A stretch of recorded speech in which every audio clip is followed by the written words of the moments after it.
بسم اللہ الرحمن الرحیم۔ السلام علیکم ورحمۃ اللہ وبرکاتہ۔ میں ہوں محمد اختر اور آپ لوگ دیکھ رہے ہیں میرا یوٹیوب چینل رسول پور ٹی وی۔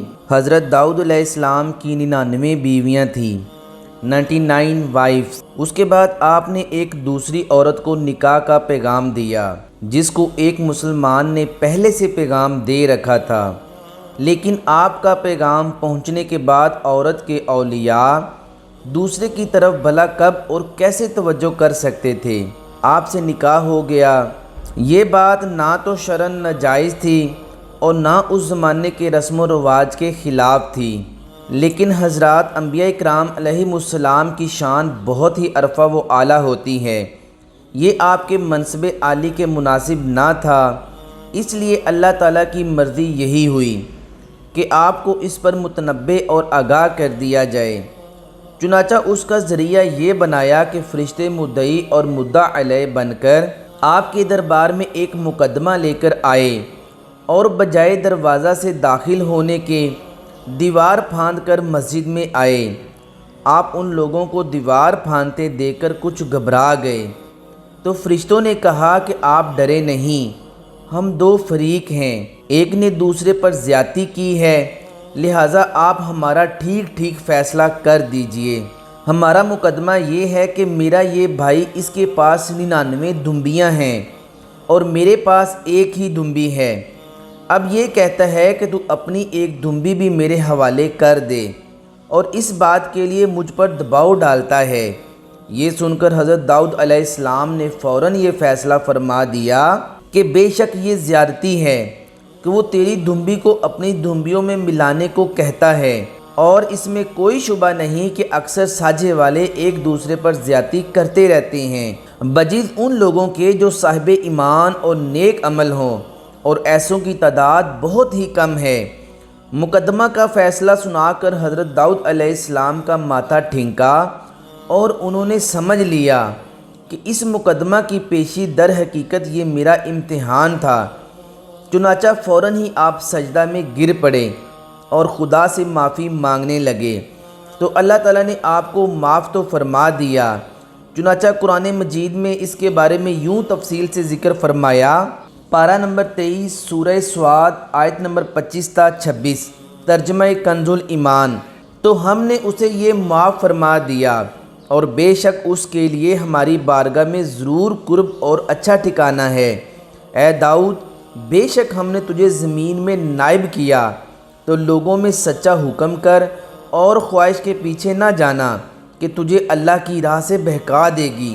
پیارے دوستو، اس سبق سے ہمیں یہ ہدایت ملتی ہے، حضرات انبیاء اکرام علیہم السلام کی شان بہت ہی عظیم الشان ہے، اس لیے بہت ہی معمولی اور چھوٹی چھوٹی باتوں پر بھی خداوند قدوس کی طرف سے ان حضرات کو آگاہی دی جاتی ہے، اور یہ نفوس قدسیہ بھی بارگاہ خداوندی میں اس قدر مطیع اور متواضع ہوتے ہیں کہ فوراً ہی دربار خداوندی میں سجدہ ریز ہو کر عضو تقصیر کی استدعا کرنے لگتے ہیں۔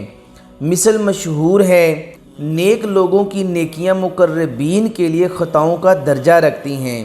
اسی طرح کا ایک اور واقعہ ہے کہ حضرت سلیمان علیہ السلام کی 99 بیویاں تھیں، 99 وائفز۔ ایک مرتبہ آپ نے فرمایا کہ میں رات بھر اپنی 99 بیویوں کے پاس دورہ کروں گا اور سب کے ایک ایک لڑکا پیدا ہوگا، تو میرے یہ سب لڑکے اللہ کی راہ میں گھوڑوں پر سوار ہو کر جہاد کریں گے۔ مگر یہ فرماتے وقت آپ نے انشاءاللہ تعالی نہیں کہا۔ غالباً آپ اس وقت کسی ایسے شغل میں تھے کہ اس کا خیال نہ رہا۔ اس انشاءاللہ کو چھوڑ دینے کا یہ اثر ہوا کہ صرف ایک عورت حاملہ ہوئی، اور اس کے بھی ایک ناقص الخلقت یعنی کہ کچا بچہ پیدا ہوا۔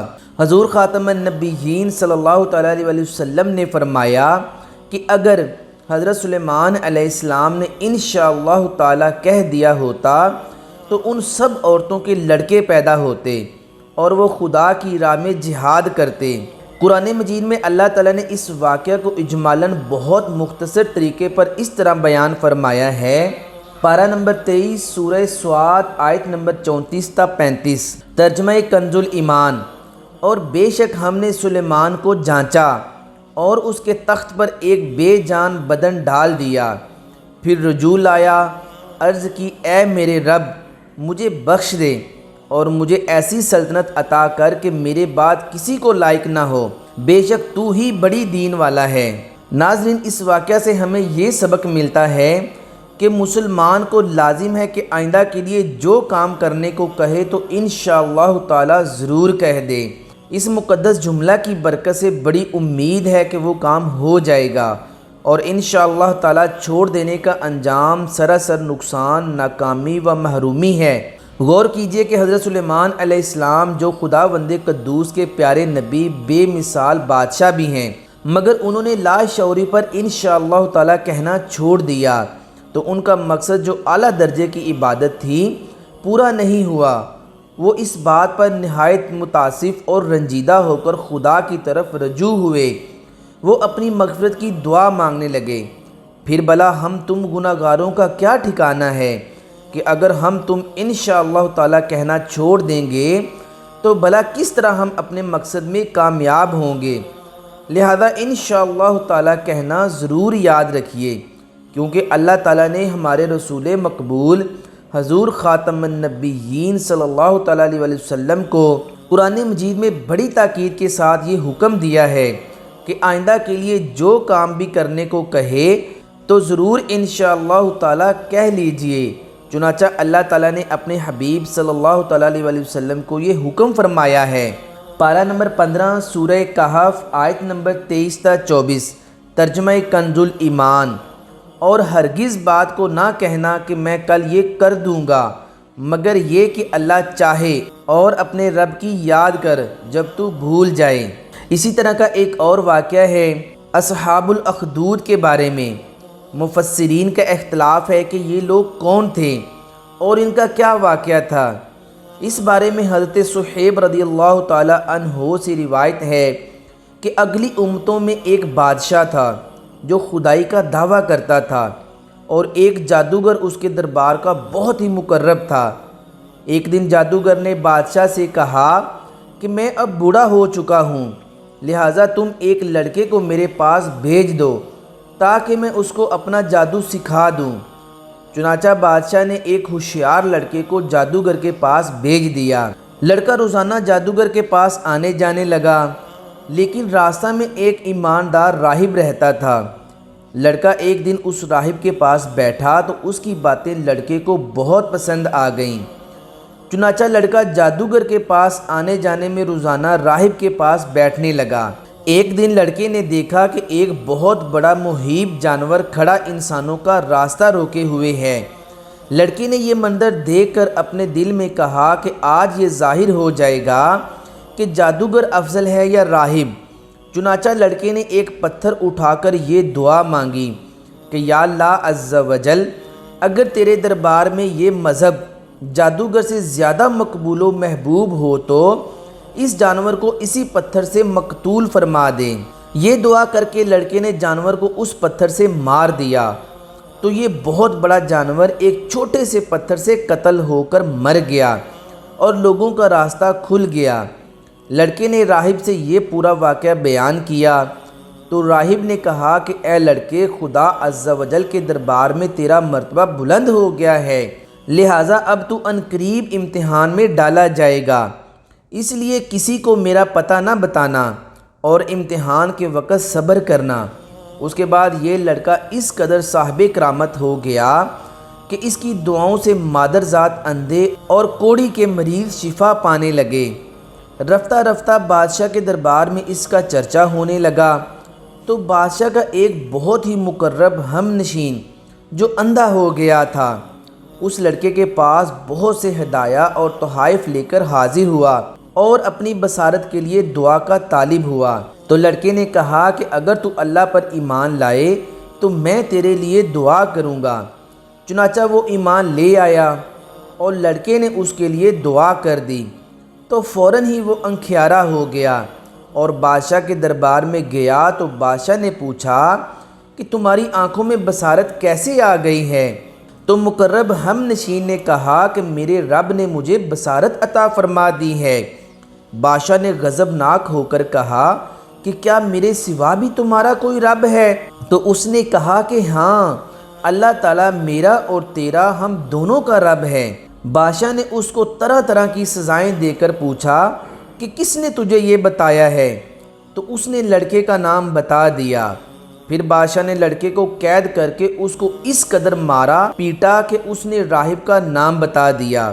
بادشاہ نے راہب کو گرفتار کر کے اس سے کہا کہ تم اپنے عقیدے کو چھوڑ دو، مگر راہب نے صاف صاف کہہ دیا کہ میں اپنے اس عقیدے پر آخری دم تک قائم رہوں گا۔ یہ سن کر بادشاہ آگ بگولا ہو گیا اور اس نے راہب کے سر پر آرا چلوا کر اس کے 2 ٹکڑے کر دیے۔ اس کے بعد بادشاہ نے اپنے مقرب ہم نشین کے سر پر بھی آرا چلوا دیا۔ پھر لڑکے کو سپاہیوں کے سپرد کیا اور حکم دیا کہ اس کو پہاڑ کی چوٹی پر چڑھا کر اوپر سے نیچے لڑکا دو۔ لڑکے نے پہاڑ پر چڑھ کر دعا مانگی تو ایک زلزلہ آیا اور بادشاہ کے سپاہی زلزلہ کے جھٹکوں سے ہلاک ہو گئے، اور لڑکا سلامتی کے ساتھ پھر بادشاہ کے سامنے آ کھڑا ہو گیا۔ پھر بادشاہ نے غیظ و غضب میں بھر کر حکم دیا کہ اس لڑکے کو کشتی پر بٹھا کر سمندر میں لے جاؤ اور سمندر کی گہرائی میں لے جا کر اس کو سمندر میں پھینک دو۔ چنانچہ بادشاہ کے سپاہی اس کو کشتی میں بٹھا کر لے گئے۔ پھر جب لڑکے نے دعا مانگی تو کشتی غرق ہو گئی اور سب سپاہی ہلاک ہو گئے، اور لڑکا صحت و سلامتی کے ساتھ بادشاہ کے سامنے آ کر کھڑا ہو گیا، اور بادشاہ حیران رہ گیا۔ پھر لڑکے نے بادشاہ سے کہا کہ اگر تو مجھ کو شہید کرنا چاہتا ہے تو اس کی صرف ایک ہی صورت ہے کہ تو مجھ کو سولی پر لٹکا کر اور یہ پڑھ کر مجھے تیر مار کہ بسم اللہ رب الغلامی۔ چنانچہ اسی ترکیب سے بادشاہ نے اس لڑکے کو تیر مار کر شہید کر دیا۔ یہ منظر دیکھ کر ہزاروں کے مجمع نے بلند آواز سے یہ اعلان کرنا شروع کر دیا کہ ہم اس لڑکے کے رب پر ایمان لائے۔ بادشاہ غصہ میں بکھلا گیا اور اس نے گڑھا کھدوا کر اس میں آگ جلوائی۔ جب آگ کے شعلے خوب بلند ہونے لگے تو اس نے ایمانداروں کو پکڑوا کر اس آگ میں ڈالنا شروع کر دیا، یہاں تک کہ 77 مومنین کو اس آگ میں جلا ڈالا۔ آخر میں ایک ایمان والی عورت اپنے بچے کو گود میں لیے ہوئے آئی، اور جب بادشاہ نے اس کو آگ میں ڈالنے کا ارادہ کیا تو وہ کچھ گھبرائی، تو اس کے دودھ پیتے بچے نے کہا کہ اے میری ماں، صبر کر، تو حق پر ہے۔ بچے کی آواز سن کر اس کی ماں کا جذبہ ایمانی بیدار ہو گیا اور وہ مطمئن ہو گئی۔ پھر ظالم بادشاہ نے اس مومنہ کو اس بچے کے ساتھ آگ میں پھینک دیا۔